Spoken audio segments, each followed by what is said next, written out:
Hello and welcome to New Day. I'm your host, Dr. Rickey McCray. I'm so excited that you are here. Here at New Day, we like to say that you're not here on accident, you're not here by happenstance, you're here on purpose.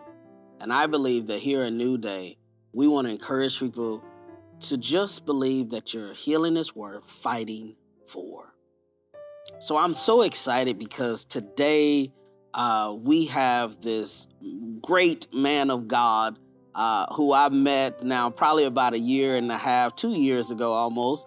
And what I have saw is that he is a husband. He is a believer of God and all God's promises. He is fearless. He is an entrepreneur, an organizer, a speaker, a rapper. He is the man, the myth, the legend. My man here, JaMarcus Fields. What's going on, brother? Thank you. I'm well. How are you? I'm doing well, man. Thanks for being on with us today on New Day. You know, we've had so many conversations, and your story has been so powerful. It has resonated. Matter of fact, I was sharing with you earlier. I end up telling other people the stories that you share with me, man, because they're so amazing. And we've done some ministry together in the prison. And so we're going to get to that work that you do with iron sharpening iron. And so I'm so excited that you're here and that other people, that the world gets to hear your story, man. Thank you for having me. So, you know, I always start with, I always like to know people's journey, right? We never just show up one place in our lives. There are many different steps, many different turns, twists, experiences that lead us to the place where I believe that God uses all of that eventually in the end to minister to others. So we talk about you grew up in a two-parent household, and you had, how was your experience with your mother and your father growing up? You know, I was a spoiled child, to be Uh-huh. honest with you. You know, working class family, you know, both parents worked. Um, and there may have been struggles in the home, but like Mhm. I never felt it, never saw it. Right. You know, so honestly, you know, I was loved in my childhood and, Yeah. and I felt it. Yeah. And that's a really good thing, that ultimately those kind of bonds and knowing who you are, knowing that you loved, can take you through a lot of things when it gets dark. Yes. But tell me about your relationship. What was your relationship with your father like?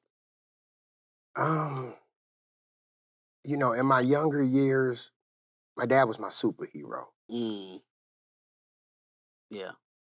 As I started to get older, I think that was to a fault Mm, because of the where I kind of placed him at. You okay. know, I put him in a superhero's realm. Yeah. Yeah. You know, Yeah. and we know a superhero's realm is hard to live up to. Yeah. Especially consistently. But you know, I mean, I learned a lot from him. Right. You Right. know, ultimately at the end of the day. Yeah, that's good. I heard, you know, as you grew up that you was somebody's athlete, right? That you was the man, Hey, I was an athlete's athlete. an athlete's athlete, right? That's something different. Yes, Because sir. you even had like a record at your school for At, something, right? at my high school that has still not been broken to this day. Wow. What was the record for? Consecutive touchdowns in games. Consecutive touchdowns in games. Yeah, Oh, so you was a baller. yeah. I love it. I love it. The Colts might need you, but. I'm available. I'm available. So but somewhere along the way, right? You have this loving home. You've got this support, and you're playing sports. But somewhere along the way, right? Something happens where you know, maybe you start getting trouble. So what happens that you start getting in maybe a little bit of trouble? That love of sports. Mm, You know, I grew up in magnet schools. okay. So, you know, as I started to excel in sports, you know, I'm a fierce competitor. Right. So I wanted to compete against the best in the city. Mm-hmm. All the best in the city went to public school. Ah. I begged my mom to let me go to public school, Wow. and she let me. Okay. And I was introduced to a whole different lifestyle Mm, that I quickly became addicted to. wow. And I think that's so powerful because it is the environment, especially when we're young. When we get placed in certain environments, man, it can change everything. All of the training and teaching that we got at home, you get to those environments, man. There's something that is drawing and appealing to young, especially young boys. So tell me a little bit about the people, the experiences, the environment. How did that influence you to maybe start making some different kind of decisions? Ultimately, just wanting to fit in. Mm, You know, I didn't realize it till I got older, but I spent a lot of my teens running from the authentic version of me. okay. You Okay. know, I ran from JaMarcus Yeah. and became this alter ego, if you will. Mm, Um, and that was a terrible decision, but I did it to fit in. to fit in. Here I am. I'm an athlete, but for all practical purposes, I'm a nerd. Mm, And nerds are kind of looked at as lame, right. square. Yeah. I wanted to fit in. Mm, I didn't want to just be the athlete. Like right. I wanted to be popular in every sense of the word. Ooh. And I know that there are a lot of young people who, will be watching and I think of a young people who are trying to fit in. And like you said, maybe you're a nerd, maybe you're a creative, maybe you're artistic, but whatever it is, that ultimately you end up denying, betraying yourself to try to be something that in reality is don't kids don't know who they are either. Absolutely. And so what kind of path did that lead you down eventually? Uh, Led me into a criminalistic lifestyle. Mm, Before you knew it, I was disobeying my parents. I was hanging out, telling them I was going one place when I really was right. going another place. Yeah. It led me into selling drugs. Yeah. It led me into gang banging. Like Mm, it just led me down every wrong path you could think of. But wow. I wanted to fit in that bad. Hmm. Wow. Wow. So something happens. Especially, I mean, and we know I've been in a place where that lifestyle is killing, and you mistake this gang life, the gang family as real family, and like as your people. And so what happens to you at 18 years old? Um, as I told you before, me being a fierce competitor. Hmm. So like the fitting in and mastering that lifestyle Yeah. became a competition to me. Okay. And being a fierce competitor, you become loyal to a fault. Ah, You to know, your team. Yeah. you become loyal to your team. Like, Yeah. give me the ball. I'm gonna go win the Yeah. game. Yeah. Yeah. Yeah. And that was the mentality that I took Mm, in that lifestyle. And, it progressively got worse until, the age of 18. I felt like I was grown. I mm, moved out my parents' house. I couldn't wait to turn 18. yeah. And I turned 18, man, and like 3 months later, I was going to prison. Wow. Wow. And you were sentenced to how many years? 60. 60 years at 18 years old. Wow. What was the charges? I was convicted of murder. Wow. And at 18, what was going through your mind? To be honest with you, I was scared. Mm, Never showed it, but on the inside, I was scared. I mean, I went to sleep a little kid and had to wake up a grown man. wow. I think realistically, that'll scare anybody. Yeah. But I woke up a grown man in an environment that I really hadn't been bred for. Mm, and I had no choice but to survive. Wow. Although I don't know how, Yeah. I have no choice but to survive. Wow. Like the judge just said, 60 years. Yeah.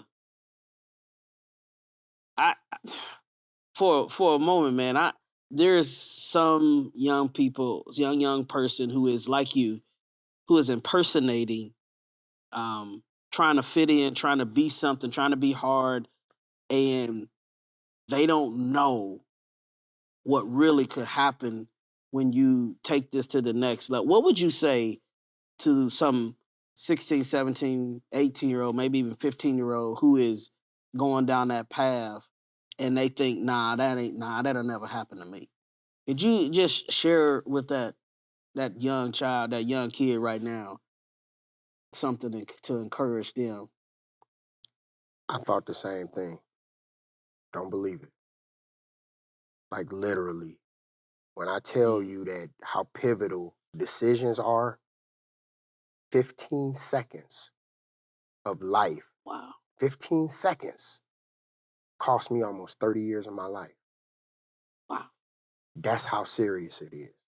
Decision making is pivotal. Don't worry. And the crazy thing is, all of the friends that I was trying to impress, Mm. none of them were there. We're going to take a quick break, man. And when we come back, we're going to talk more about those decisions, and decisions that you had to make. As you said, went to sleep as a child and waking up had to be a man. So we'll talk about that when we come back. At DW Real Estate, we treat every client the way we want to be treated. You're not just a client, you're family to us. We pray over every transaction, determined to provide the best service for all price points. Give DW Real Estate Group a call today.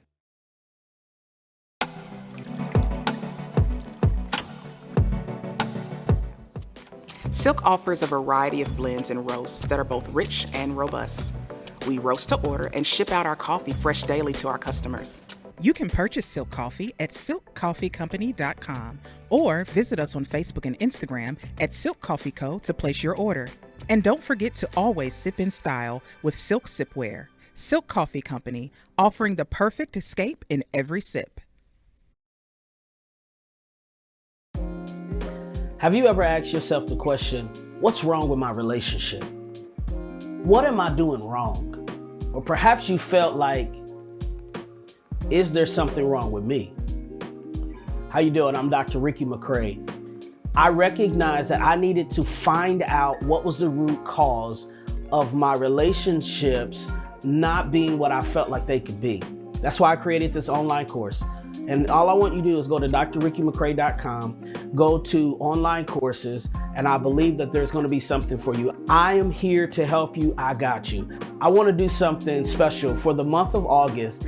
I'm going to take 50% off all of the courses because I want to be a blessing to you. And I also have two full scholarships for you to take the course. If you are in the place where you say, I want to do this, but I can't afford it, all you have to do is go to drrickymccray.com, go to the online courses, go to book a call.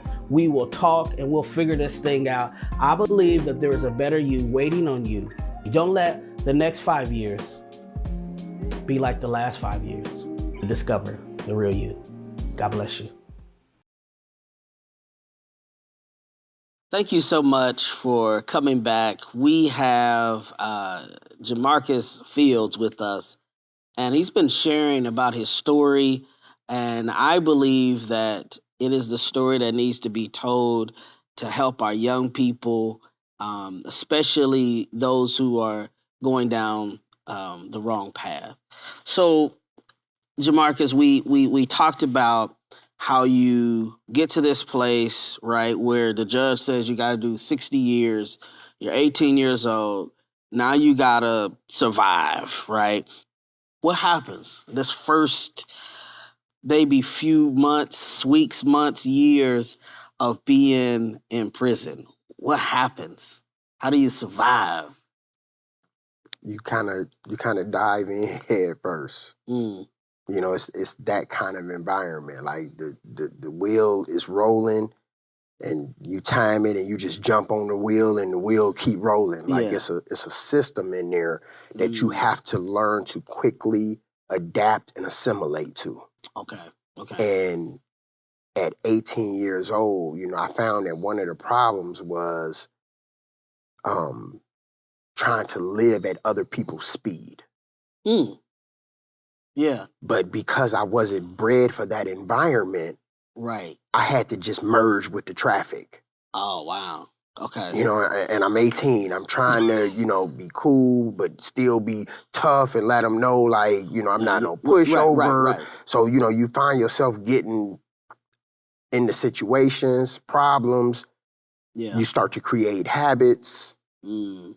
And I looked up and I had been in prison 5 years before reality set in. That Wow. I am sitting in prison with a 60-year sentence. Wow. And they sent me here 5 years ago. But because you were just so focused on surviving, right? Wow. That you look up and you now say, wait a minute. I've been here 5 years and I've been given a 60-year sentence. And what happens in that moment? What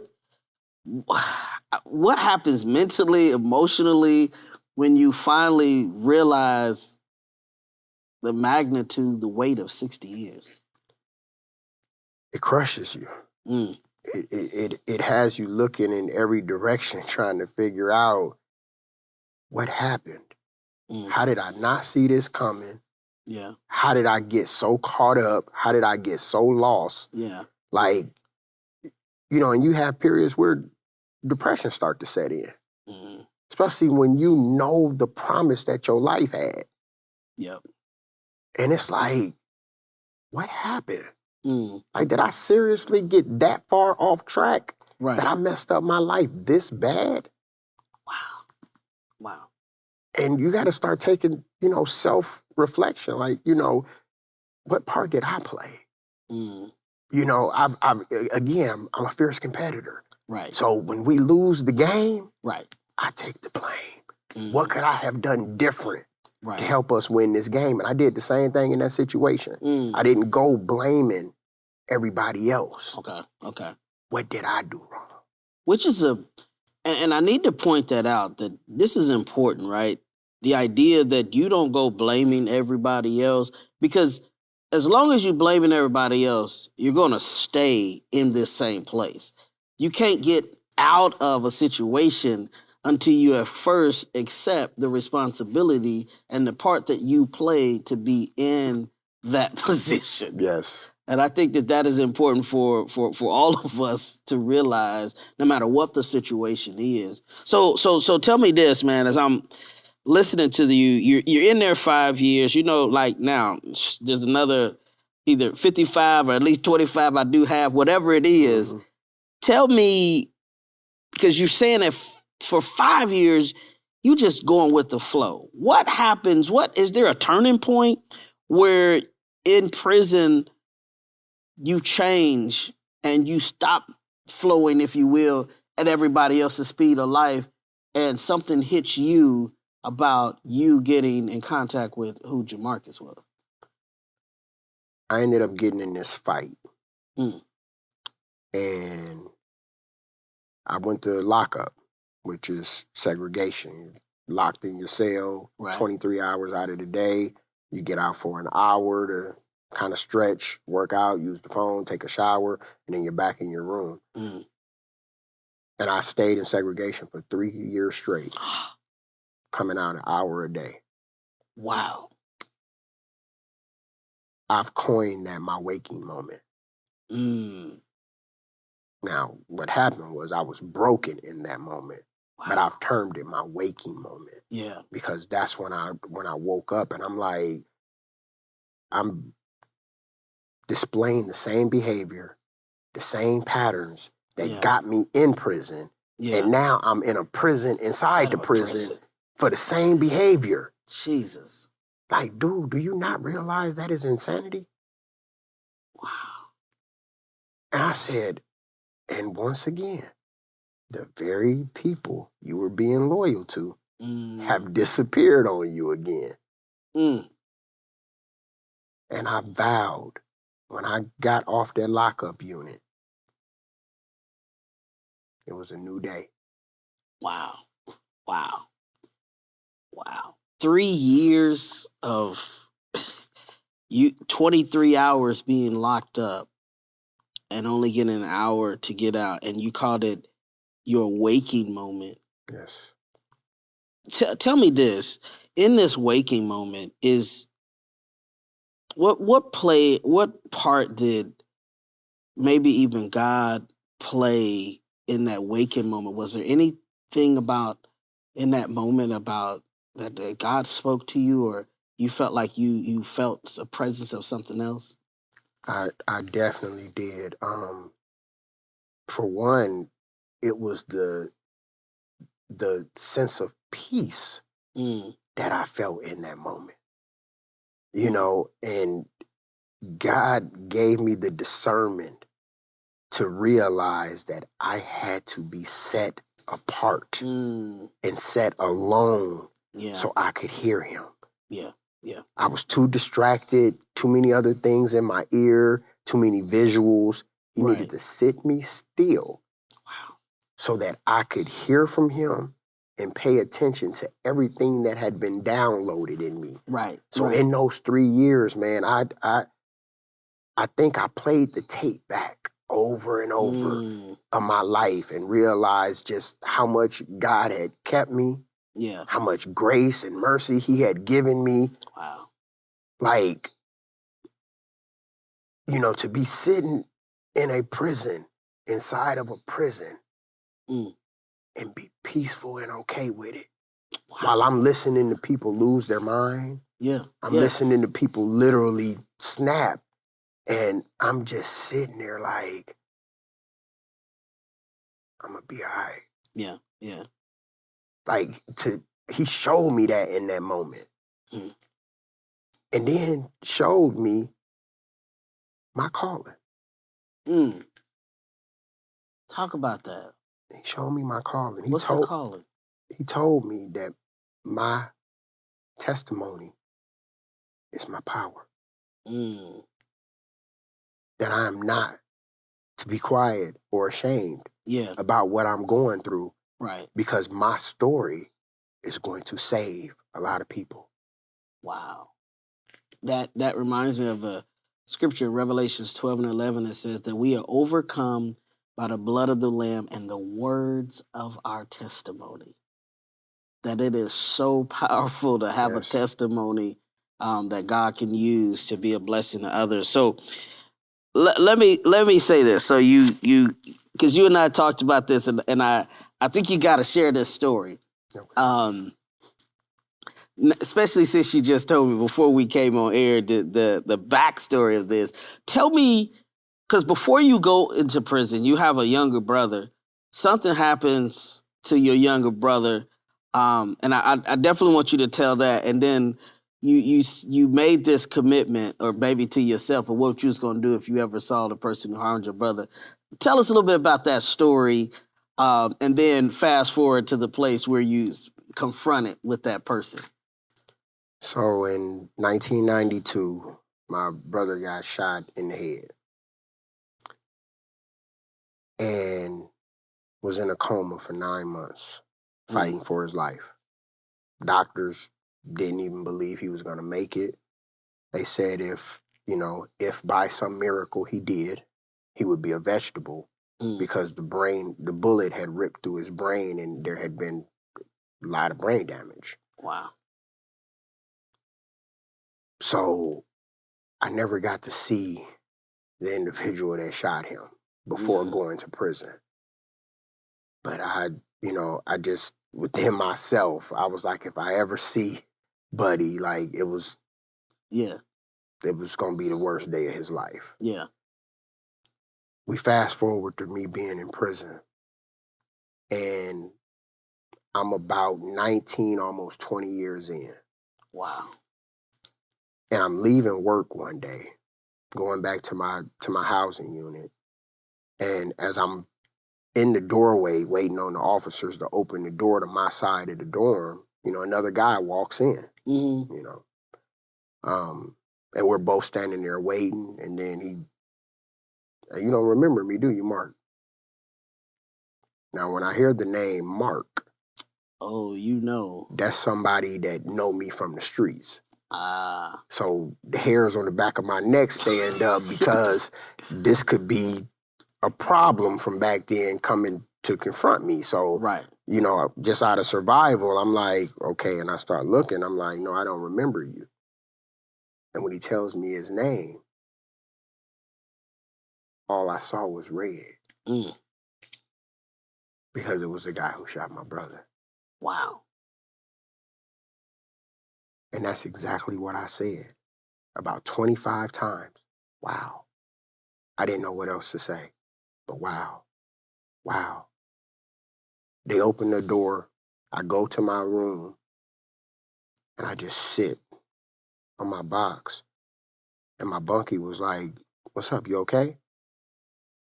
I said, man, I just seen the dude who shot my brother. So he like, huh? What? Where? I said, nah, it's cool, man. He said, you sure? I said, yeah, man.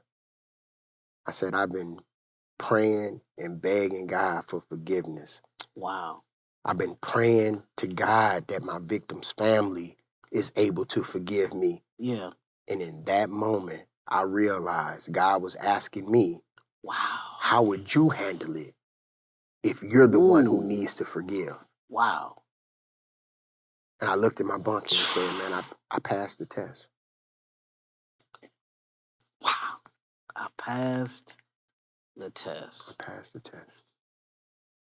Listen, we're gonna take a break.